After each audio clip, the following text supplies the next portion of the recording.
Did you know the Taliban's roots trace back to the Soviet-Afghan War?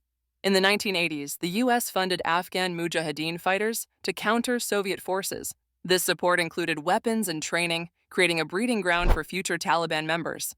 The U.S. aimed to weaken the Soviet Union, but this intervention had long-term consequences. Let's dive deeper into how these actions influenced the Taliban's emergence. After the Soviet withdrawal in 1989, Afghanistan plunged into civil war. Various factions, including the Mujahideen, fought for control. Amidst this chaos, the Taliban emerged in the early 1990s, promising stability and strict Islamic rule. Many Taliban leaders were former Mujahideen fighters. The power vacuum left by the Soviets and the ongoing conflict created fertile ground for the Taliban's rise. How did America respond to this new force? Initially, the U.S. had limited engagement with the Taliban.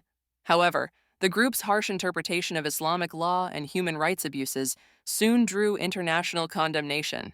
Despite this, some American officials saw the Taliban as a potential stabilizing force in the region. The complex geopolitics of the time led to a cautious approach, but everything changed dramatically after the events of September 11, 2001. Let's see how. The 9/11 attacks, orchestrated by al-Qaeda, led to a seismic shift in U.S. policy. The Taliban, who harbored al-Qaeda leaders, became a primary target. In October 2001, the U.S. launched Operation Enduring Freedom, toppling the Taliban regime. However, the Taliban regrouped and continued to wage an insurgency. The U.S. found itself in a prolonged conflict, trying to stabilize Afghanistan while combating Taliban forces. What were the long-term impacts? The U.S. withdrawal from Afghanistan in 2021 marked the end of a 20-year conflict.